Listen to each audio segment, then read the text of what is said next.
अवधूत चिंतन श्री गुरुदेव दत्त. दिगंबरा दिगंबरा श्रीपाद वल्लभ दिगंबरा. दिगंबरा दिगंबरा श्रीपाद वल्लभ दिगंबरा. बोला श्री स्वामी समर्थ. आपण चांगले वागून सुद्धा लोक आपल्याबरोबर वाईट वागतात. चांगले किंवा वाईट हे दोन्ही दिवस निघून जातात. हे वयाच्या उंबरठ्यावर आपल्या सर्वांना समजून येते. आयुष्यातील सर्वात चांगली आणि सर्वात वाईट गोष्ट अशी किती कायम आपल्या आयुष्यात राहत नाही, ज्यांना आज नाही तर उद्या बंद करावे लागेल. म्हणूनच आपल्यासाठी नसलेल्या गोष्टी जबरदस्तीने धरून ठेवण्यात काहीच अर्थ नाही. आपण आपल्या सुखासाठी प्रयत्न करायला हवा, पण जबरदस्तीने बळजबरीने कोणाशीही नाते ठेवण्याचा हट्ट तुम्ही धरू नका. नेहमी हिशोब ठेवत चला, नाहीतर आजकाल लोक पटकन विचारतात की तू माझ्यासाठी काय केलंस. कधी कधी आयुष्यात पुढे जाण्यासाठी एक पाऊल मागे यावे लागते. होय, कदर आणि वेळ सुद्धा अप्रतिम आहे. ज्याची तुम्ही कदर करता तो वेळ देत नाही, आणि ज्याला तुम्ही वेळ देता तो कदर करत नाही. तुमची काळजी घेणाऱ्या व्यक्तीकडे कधीही तुम्ही दुर्लक्ष करू नका, नाहीतर एक दिवस तुम्हाला कळेल की दगड गोळा करता करता तुम्ही अनमोल हिरा गमावला आहे. असे काही लोक आहेत ज्यांच्यावर तुम्ही कितीही प्रेम करा, आदर करा, तरीही ते तुमची फसवणूक करतात. कारण तुम्ही लोकांचा स्वभाव बदलू शकत नाही.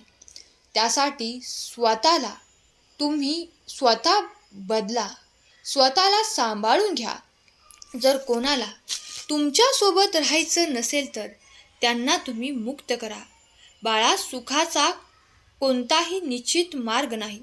प्रत्येक माणसाला स्वतःचा मार्ग बनवावा लागतो, आणि भगवंतावरती विश्वास असेल तर तो मार्ग आपोआपच बनत जातो. विश्वास असल्यास होय, माझा भगवंतावर विश्वास आहे कमेंट करा आणि चॅनलला सबस्क्राईब करा. बाळा, शांत रहा. शांत बसूनच तुम्ही कोण आहात हे तुम्हाला कळते. तुम्हाला माहीत आहे का, लोक कदर का करत नाहीत आपली? कारण आपण त्यांच्यासाठी आहोत याची जाणीव करून देतो. त्यामुळे त्यांना वाटते जेव्हा पाहिजे तेव्हा ते फायदा करून घेतात. जसे पाहिजे तसे तुमच्याकडून काम करून घेतात. नातं त्यांच्याशी बनवा जो आदर आणि सन्मान देतो. कारण स्वार्थाची गर्दी वाढवून काहीच उपयोग नाही. स्वतःचा चांगुलपणा इतका वाढवा की ते सांगण्यासाठी शब्दांचे जाळे विणावे लागणार नाही. होय बाळा, आपली माणसे नाही, आपले कर्म परत येतात. त्यामुळे कर्म चांगले ठेवा. आपले कर्मचारी चांगले असतील तर भगवंत आपल्याला प्रत्येक वेळेस साथ देत असतो. भगवंतावरती विश्वास असेल तर खरा स्वामी भक्त कमेंट कर आणि हा संदेश आपल्या प्रियजनांना शेअर करा. भाग्यवंत ठराल. बाळा, जोपर्यंत काही स्वार्थ असतो तोपर्यंतच माणसे आपली असतात. जेव्हा तुमचे असणे आणि नसणे समान होते तेव्हा त्यांच्यासाठी वेळ वाया घालवू नका. कारण वेळ कधीच थांबत नाही. आज वाईट वेळ चालू आहे तर उद्या नक्कीच चांगली येईल. फक्त तुम्ही निस्वार्थपणे वागा, आणि ते तुमच्या हातात आहे. आयुष्यात कोणत्याही समस्येत पळून जाऊ नका, कारण तुम्ही किती प्रयत्न केले तरी संकटे तुमची साथ सोडणार नाहीत. संकटाचा सामना करा, भगवंताचे नामस्मरण करा, भगवंताचे हात धरा. भगवंत तुम्हाला कोणाचेही पाय पकडण्याची वेळ येऊ देणार नाही.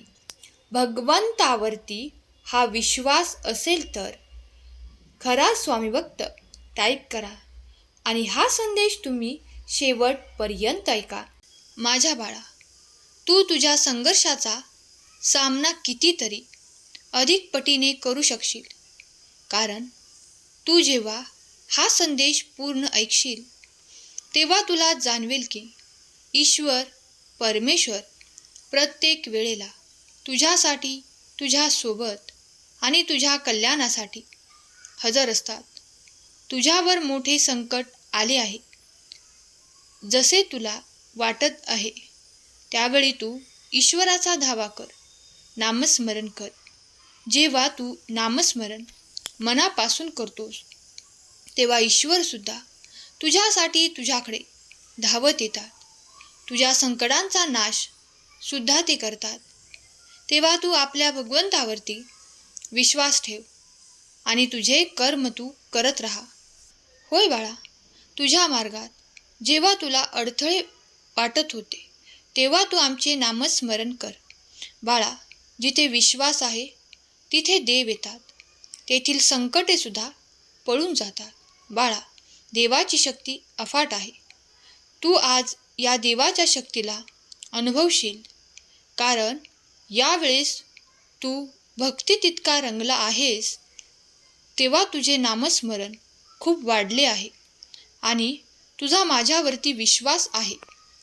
त्यामुळे तुझी प्रत्येक सेवा आमच्या चरणी रुजू होत आहे.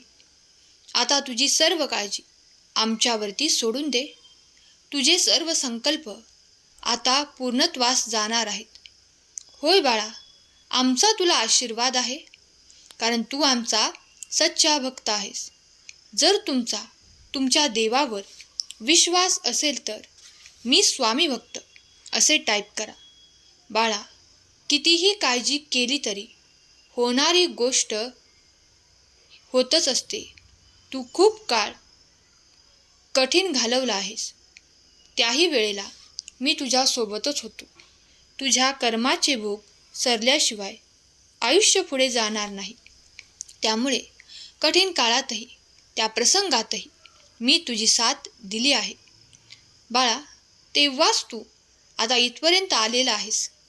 तुझ्या आयुष्यात कितीतरी संकटे आली होती, पण आता ती टळली आहेत, तेही आमच्याच कृपेने. तेव्हा आता तू चिंता करणे सोड. सर्व काही तू माझ्या चरणावर सोडले आहेस, तर मी तुझ्या जीवनात आता सर्व काही चांगलंच करणार आहे. होय बाळा, या धावपळीच्या आयुष्यात प्रत्येक व्यक्ती, प्रत्येक जण पळत आहे, पण त्यातील फक्त काही मोजकेच व्यक्ती त्यांचे ध्येय पूर्ण करत आहेत.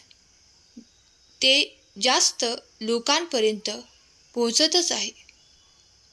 पण जेव्हा आपल्या ध्येयाकडे आपण वाटचाल करतो तेव्हा आपल्याला ते खूप कठीण जाते. आपल्या मनात अनेक नको नको ते विचार येत असतात, जसे की मला ते मिळू शकेल का, अरे याला मिळवायला तर खूप वेळ लागेल, माझ्याकडे तर एवढा वेळ नाही, असे बरेच प्रश्न येत असतात. मी यशस्वी झालो तर लोक काय म्हणतील, मला हे जमेल का, मी हे करू शकेल का, मी अयशस्वी होणार तर नाही ना, असे पहिलेच प्रश्न आपल्याला पडतात. आणि सगळ्यात मोठा प्रश्न, मी हाती घेतलेले काम, या कामात यशस्वी होईल की नाही. पण बाळा, स्वतःवरती विश्वास ठेव. तुझे कर्म जर योग्य असेल, हिताचे असेल, तर तू अजिबात घाबरू नकोस, कारण माझी साथ तुला मिळणार आहे.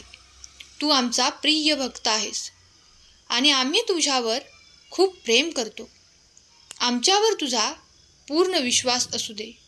तुझ्या मनातील ही भीती तू काढून टाक आणि तुझ्या कामावर तू लक्ष केंद्रित कर. लोक काय म्हणतील याचा विचार जर का तू करत बसशील तर लोक काय करतील, अरे तुझ्या जीवनात तू कधीच यशस्वी होणार नाही. आम्ही खरं सांगतोय.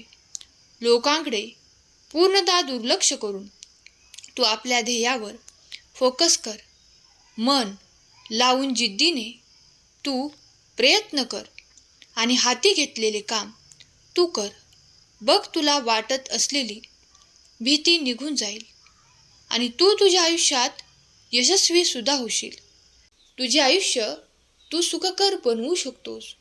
स्वामी तुला नवनवीन मार्ग दाखवत आहेत, ते शिक. स्वामी भक्तांनो, हा संदेश तुम्हाला आवडला असेल तर संदेशाला लाईक करा आणि स्वामी माऊली मी तुझे लेकरू कमेंट करा. आजचा संदेश शेवटपर्यंत ऐकल्याबद्दल धन्यवाद. केलेली सेवा स्वामींच्या चरणी अर्पण करते. श्री स्वामी समर्थ. जय जय स्वामी समर्थ. श्री गुरुदेव दत्त.